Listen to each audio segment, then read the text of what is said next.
It's not every day that you get to interview a comedy writing legend.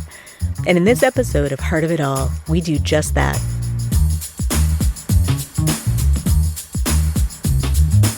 If you've watched Cheers, Frasier, or Modern Family, you've seen our guest today in action. Writer and executive producer Dan O'Shannon talks to us about his influences, when he decided he would be funny, who his favorite character was to write, and of course, we talk about the Ohio-Hollywood connection. I am so excited to talk to Emmy-winning, Oscar-nominated writer and producer Dan O'Shannon today. Dan is a TV comedy veteran and has written for and been executive producer on shows like Newhart, Cheers, Frasier, and Modern Family. So welcome, Dan. Thanks so much for being here. Thank you for having me. Yeah. So this show, Heart of It All, is really about digging into the connections between Ohio and Hollywood. And with your amazing career and being from Painesville, Ohio, I thought you would be an excellent guest. We'll see. Right. Well, it never ceases to amaze me, like, the number of times Ohio is mentioned or featured in TV or movies. And, as far back as MASH with Maxwell Klinger being from Toledo, or Family Ties being set in Columbus, Ohio. So I just wondered if you had, if you had ever noticed that pattern in your work in the industry. Oh, yeah, it would always hit my ear. Even before that, on McHale's Navy, Tim Conway was on there, and he played Ensign Parker from Chagrin Falls, Ohio, which is where Tim Conway was from. And before that, on The Many Loves of Dobie Gillis, they always went to the Bijou to see the same movie for 5 years, was always playing, like The Monster That Devoured Cleveland or something like that. So I'd always heard it. My ears would prick up as I was growing up. And it turns out that a lot of people writing this stuff were from, Ohio and giving shout outs. Right. So almost like an homage, really. Yeah. I worked on a show once with Patty Heaton. She was on Everybody Loves Raymond, and she's from Cleveland, as am I, obviously. And we actually once held up a run-through by singing this song that they used to have on the radio back then. It was like a Cleveland pep song about how the best things in life are right here in Cleveland. And there's a whole song, and she and I were singing it, and people were like, "We have to get to work. Come on, action, let's go." But neither of us would stop, And, I find that everyone from this area is very nostalgic for it in Los Angeles. Right. Well, and this one story comes to mind. In 2019, I think, when the Russo brothers film Cherry, who I think the Russo brothers are also from Cleveland. Oh, yes. Yeah, the film Cherry with Tom Holland came out. I was watching Jimmy Kimmel, and he was interviewing Tom Holland, and Tom was talking about spending a lot of time in Cleveland. And Jimmy mentioned the idea that somewhere along the line, someone had decided that whenever anyone made fun of an American city, it would be about Cleveland. And I just thought that was interesting, but he didn't really kind of expound on that. I will. You will? I will, because I think that's not true anymore. I think that's an old idea that's hung on for a long time. And people say Cleveland's a joke, but really, who makes jokes about Cleveland in 2022? Right. Nobody. It's just that there was a time when that was a thing, and everyone just kind of assumes it's still going on, and it's not. And I can tell you how that all came about if you're at all interested. Oh, yes. I mean, we're here. But back in the day, back in the late 60s, there was a writer named Jack Hanrahan, and he was from Cleveland, and he went off to Los Angeles and wrote for a show called Laugh-In.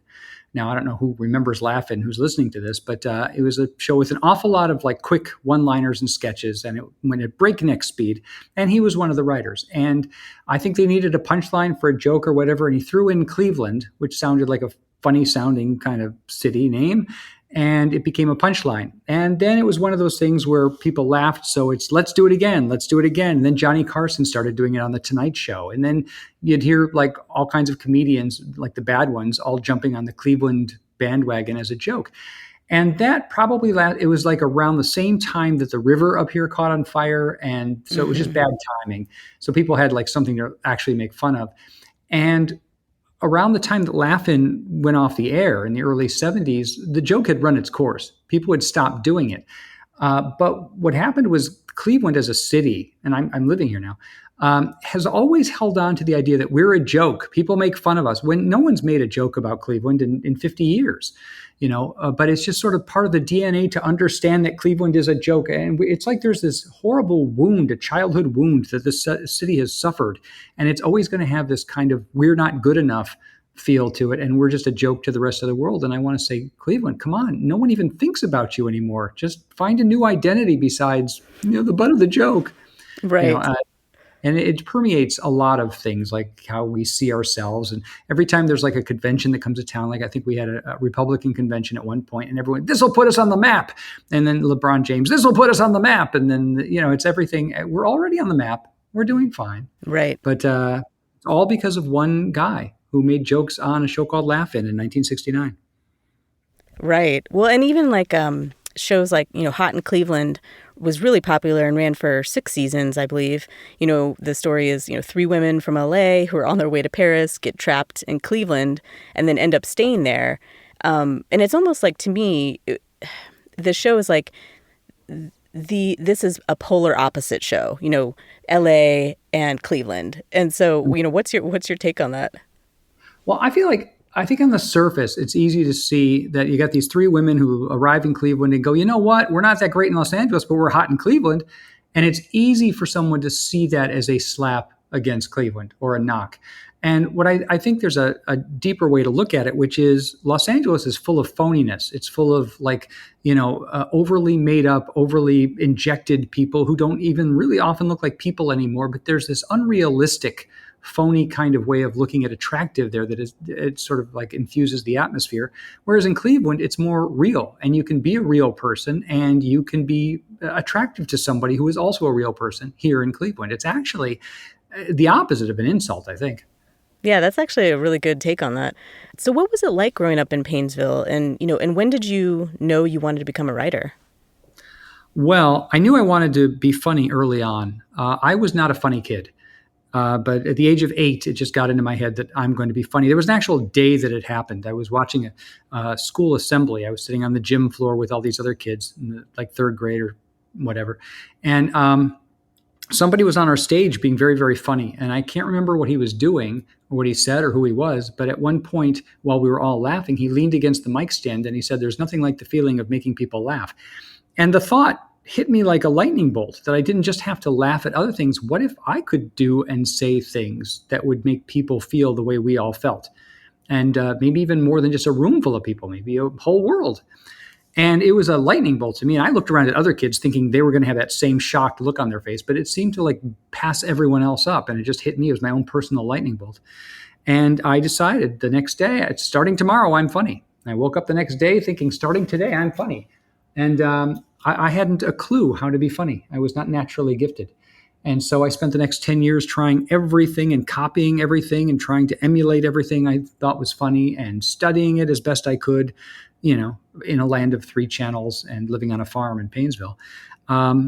And slowly I kind of learned how to do it. And then that took me to doing stand-up. And then that took me to eventually making my way to Los Angeles, where it became about scripts and stories and narrative and character and motivations and all these much, much, much deeper, richer things, all in the service of comedy, but then toward a greater service of communicating with people. So that's it. Do you think growing up in Ohio prepared you in any certain way for all your incredible roles in your career so far? I think in some ways, and it's hard at this point to go back and go, how much was Ohio and how much was my family? I find that Ohio does not tolerate phoniness. And that has served me well in my life, because I know people that go into show business and they do get, for lack of a better term, they get Hollywood. And I've never, at least in my experience of me, I've never really been like that. I'm very close to my roots as far as who I was before all this happened. And I think that has helped me. It's helped me stay somewhat humble, I guess. It's weird when you say it yourself, because then you sound the opposite of humble. But it keeps a good head on your shoulders. You don't let it just sort of carry you away. And that's from Ohio. I get that. And another thing is that sometimes it's kind of rough out here. Certainly living on a farm out in the snow belt, it toughens you up a little. And, you've got to be tough, and you've got to either, be strong or have a great sense of humor or something. And I ended up with a sense of humor. And that's how I coped with the world, really, and kept it at bay a little bit. Yep. And I also was addicted to television then. I was addicted to local television and national television. Anything they played on that machine, you couldn't tear me away from a TV back then.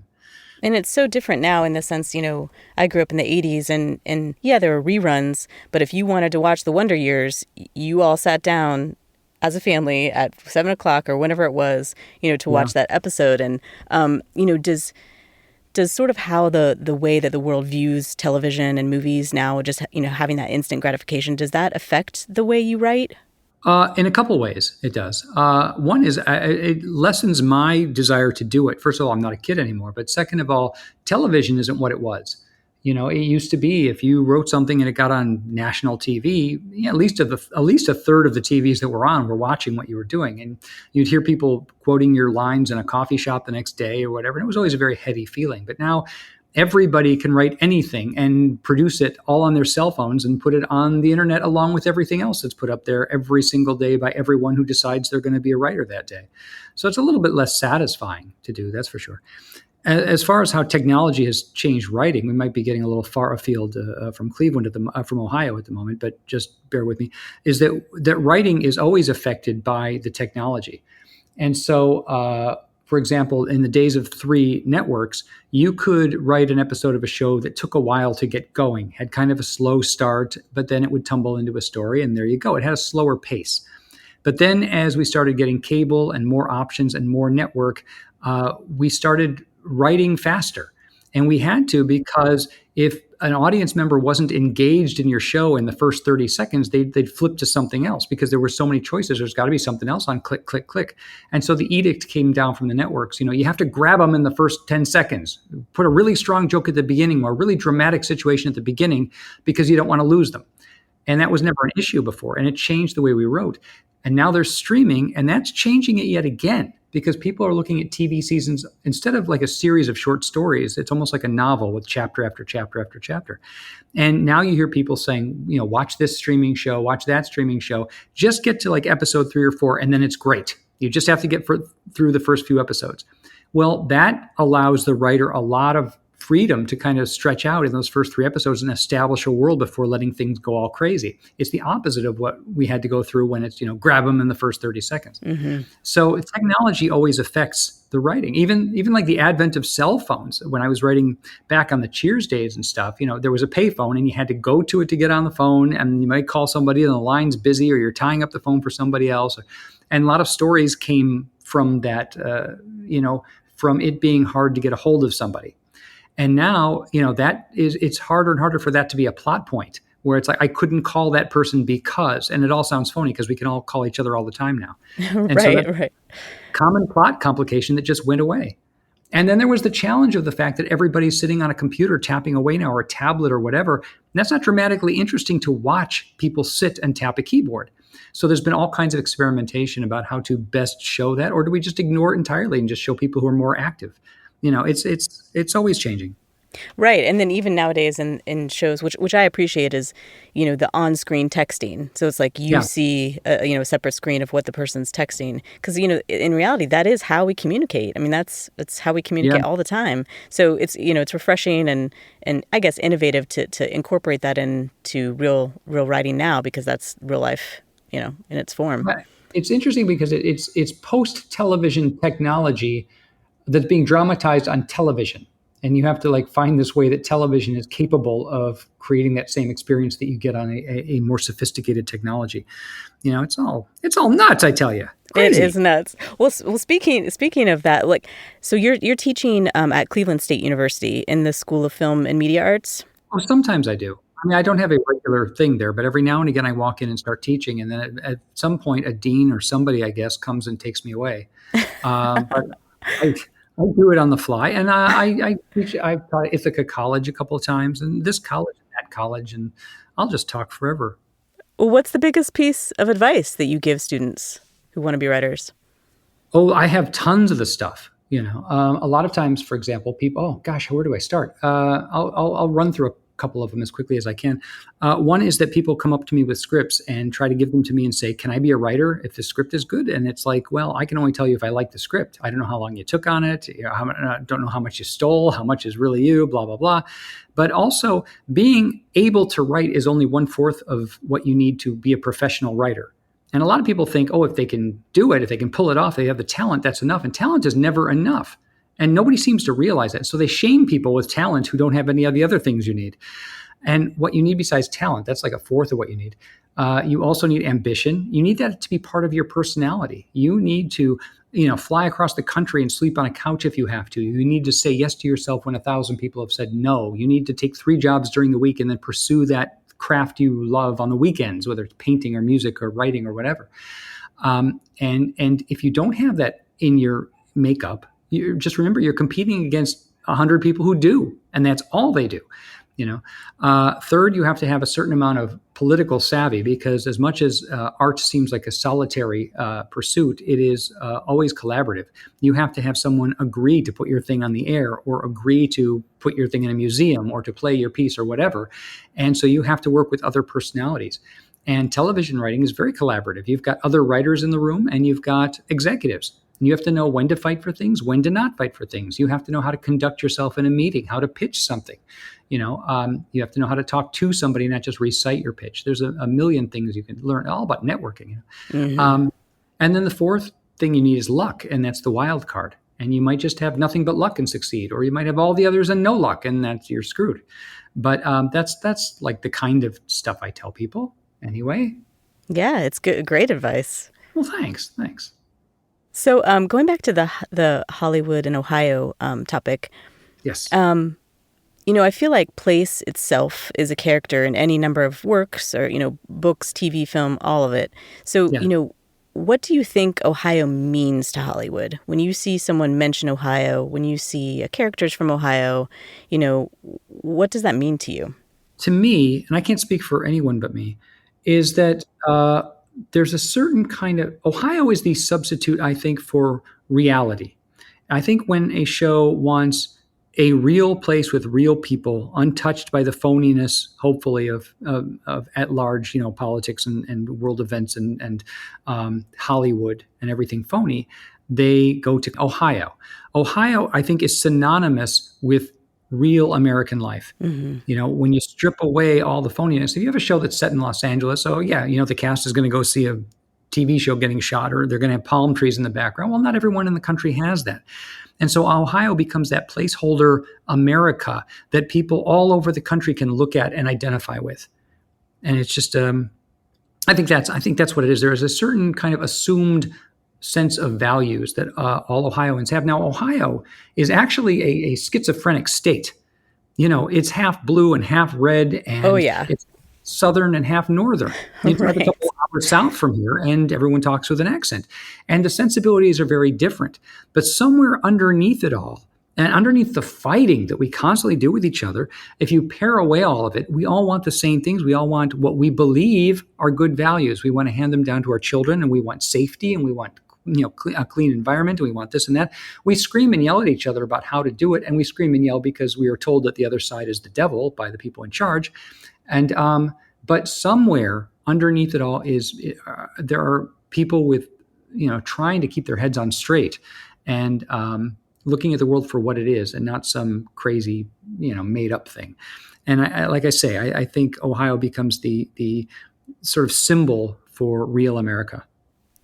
I love that. I love that. So someone of your success could really likely live anywhere. So why did you return to Ohio? Well, I always loved it here. I don't think I would have ever moved out of Ohio if that wasn't where show business was. Mm-hmm. And I always thought one day I might come back. I miss the seasons. We have a lot of weather up here, as you know. And, right. In Los Angeles, they have one beautiful day, and they rerun it every day. And it's wonderful for the first 20 years. But then you just realize it's the same day again. It might as well be a backdrop. It's not interactive, so you don't think twice about it. And it also screws with your passage of time in your mind, because it's all like one big long day that you've been there. Whereas here, it's like you have like really nice winter memories and really nice summer and spring and fall memories. And you look forward to the next season. Oh, no, now it's this. And maybe this day it's it's thunderstorm, lightning bugs, what? It's just different here in a way that's more, like I say, interactive. You feel more a part of reality. And I think the beautiful weather every day in Los Angeles is just another little kind of, it's not quite real as the people who have to live in real weather. And I've always wanted to come back, and well, here I am. And here you are. And you're also, can you tell us a little bit about the documentary you're working on? Well, I would be glad to. This documentary is about, it's very regional. It's about the history of Cleveland kids shows on TV. And back in the day when TV first came to life here in the late 40s, those first 20 years, we had very colorful and interesting kids show hosts. They were different characters, and they sometimes had funny costumes or this or that, and they showed cartoons and old movies and whatever, and they made personal appearances, and they were like rock stars out here. They couldn't go down the street without being mobbed. They were so popular because, again, limited TV. Kids could only watch certain things, and there you were. And as that's all fading away from our memories and all these people are now gone, there isn't a whole lot to kind of commemorate what they did. There's a book that's out about them, and it's got some great stories in it, but all the facts are kind of wrong. And there's like websites that people will talk about their memories of these old shows, but there hasn't been like a really good, solid documentary about them that makes you kind of relive what those times must have been like and what those shows were like. And that's what I'm working on now. That's wonderful. So are you, not to put any pressure on, but are you going to premiere it? And when do you think that'll happen?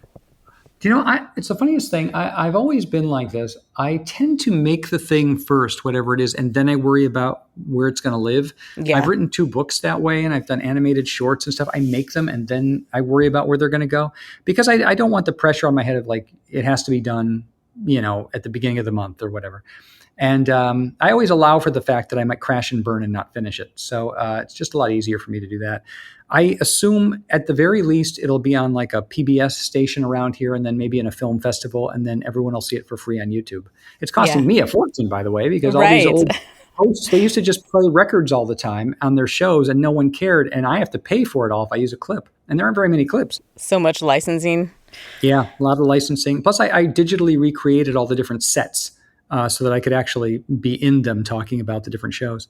Oh, wow. So it's been a lot of work, and I'm also editing it and doing the music for it. And so it really is just a frame by frame, note by note thing I'm putting together. So it's exhausting. It sounds fantastic, though. Keep it up. Keep going, because I want to watch this thing. Hopefully someone will air it and maybe someone will care. We'll see. Absolutely. Can we talk about mentorship a little bit? I assume that you're probably providing a lot of mentorship to younger students or just folks along the way. Oh, I thought you were offering to mentor me. Okay, well, all right. Fine as well. The other way around, Dan. The other way around. Oh, I see. Okay, no, if that's what you want. Okay. But can you talk about some of the mentors you've had in your life? Oh, that's an interesting question. I grew up in a family where I was the only one who was really creative, outwardly creative. I played instruments, and I could teach myself like piano, and I could draw, and I could, to some extent, write. And but I was fascinated by this stuff, and I pursued it. And my family, to them, I was like a creature from space. I also sucked at school, so my grades were all bad. It's amazing I graduated high school, but I found escape in television because. It was clear that somewhere there were adults making this entertainment, whether it was an animated cartoon or a sitcom or whatever, these people being silly, there were adults who took it seriously enough to make it and produce it and put it on the air. And it was almost like this message to me being whispered underneath it all that I was hardly aware of, saying, we're out here, come and find us. You're not alone. And I was a very lonely kid. And so I did what I had to do to go out there. And I met a lot of the people that wrote the stuff that I was watching as a kid. And I worked with some of the people that wrote for the Mary Tyler Moore Show and stuff that I was watching when I was growing up. And in older shows too. I met writers from Bewitched and stuff like that. And so now I've been writing for many, many, many, many years. And I think that what I do in a lot of my writing is I'll try to write, the funny or the interesting episode, or I'll say the things that I think that are hopefully interesting to people. But I always make sure that I'm saying something that might be hopefully heard by the right person at the right time, maybe like a note in a bottle.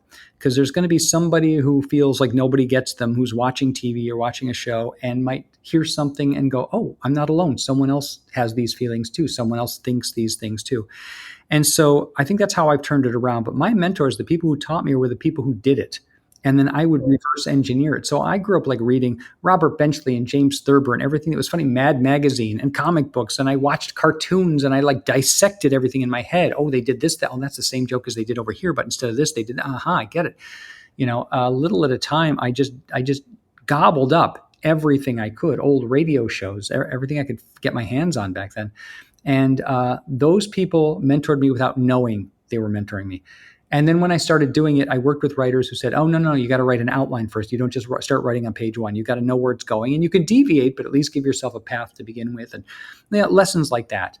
And, a lot of things that people taught me along the way, just about structure and writing and character and motivating and all the things that, make you a writer eventually. And therapists were my mentors because they taught me about myself, which taught me about my own inner life, which taught me that characters have subtext. And so the characters all have, the characters on a sitcom don't wake up every morning thinking time to make America laugh. They don't know they're on a sitcom. They don't know they're funny.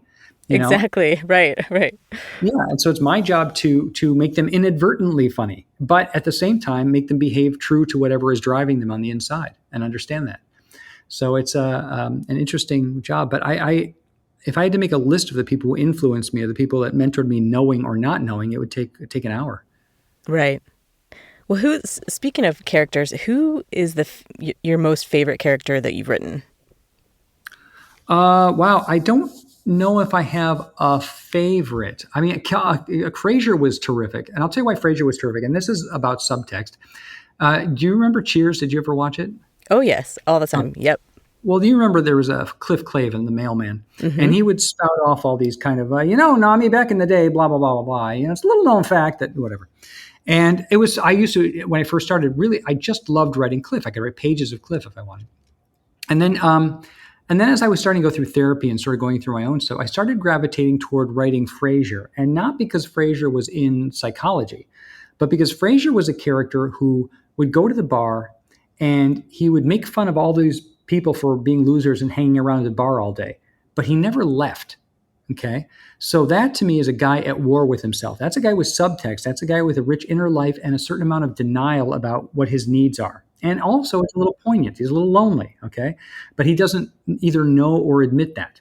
And he's all about creating this facade, and he keeps inadvertently puncturing it. Or maybe psychologically he needs to puncture it. But that's a character that you can sink your teeth into and write for years and years, which I ended up doing. Cliff was great. I loved him, but there wasn't that big dichotomy. There wasn't that sort of two-level thing going on with him as a character. So offhand, I think Frasier might have been the most rewarding and interesting character to write. And then just as a person who likes comedy, I love writing dumb characters. Dumb characters are like catnip to comedy writers because it's so fun to write dumb people. We had a character on Modern Family. We had Luke on Modern Family, and sometimes, Ty Burrell could be that. But we had a character, God, I can't think of what his name was now. But it was Haley's boyfriend, Dylan. And, we would always just write these crazy dumb things for him just because it just made us laugh. We had one episode where Claire is talking to him and says, because she's been kind of annoyed with him for joining them on this trip. And he knows that Claire doesn't like him. And Claire says, there's something I got to talk to you about. And Dylan says, you want me to leave? And Claire says, no, actually, it's the opposite. And he looks at her and says, I want you to leave. And stuff like that is I just love writing dumb characters, and I can't get enough of it. And sometimes, you hand stuff in and people say, that's too dumb. And you go, yeah, it is. They get all the jokes, almost like the jesters, Yeah. They're fun. They are fun. They just misunderstand things so conveniently. But there's going back to your original question, I guess Frasier might have been my favorite as far as a fully rounded character. And I enjoyed writing for almost all, Ty Burrell and Claire and all these people. Yeah. I had a great time. What do you think the next 5 to 10 years of the rest of your career is going to entail? Oh, gosh. Eek. I honestly don't know. I actually literally today turned down a really good TV show in Los Angeles just because I'm working on the documentary, and I love fall in Cleveland, and I hate to go away from that. Yeah. I'm working on this thing day and night for a year. So I'm going to finish in another month or so, and I'd love to just rest. But I think I'm happily in a position where I can go in whatever direction interests me. I did not expect to do this documentary. There's a long story I won't bore you with about how I got kind of sucked into this and I ended up taking it over. But here I am. And I mean, I've written books, like I've said, and I started off not knowing I was going to write, and then there they were. So I'm not always looking for the next TV show to define me. I just look for the next project that I'm interested in, and then I throw myself into it. So I don't know if that will mean doing something that a large audience will see. I don't know if it's just something that like a couple dozen people will see. I truly couldn't say. Or just stuff that I put up on the internet with the millions of other people who put up their things on the internet. I have sort of lost that need for a large audience to see things. I did that, and I had a wonderful time. I had millions of a billion people, I suppose. But now it's just kind of like I do it for doing it and putting it in the world. And if it's good, it's good. And if not, oh well, I tried. Yeah. And that's kind of where I am. I'm just, that's a boring answer. I'm sorry, but that's all I got. No, it's freedom, right? It's freedom to have the creative projects choose you right now. Yeah, and what I don't want to do is, I talk about people who want to write pilots, and I get called by people, hey, let's write a pilot. It can be about this and that and that. And I always, to me, the first question is, why does this need to exist? We live in a world where there's been a million sitcoms, and people are creating a million more every single day. What are you giving me with this new family in front of another couch? Tell me what you're saying that makes this worthwhile. And I don't often find things that deal with themes that I care about at this point. But now and again, something comes up. We'll see. That's wonderful. Do you have anything else that you want to add about Hollywood and Ohio?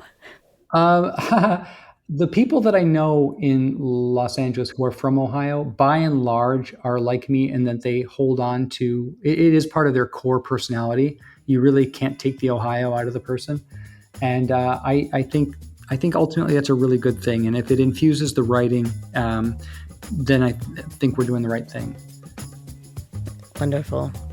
Thank you so much, Dan. We appreciate your time so much. And thank you. Thanks for having me. That was comedy writing legend Dan O'Shannon. Be sure to check out the show notes for this episode. There are some fun links that flesh out a few things that we talked about with Dan. If you like this episode and want to hear more stories like this, please give us a rating on Apple Podcasts and follow us on social media. You can find us on Twitter with the handle @HeartOfItAllPod.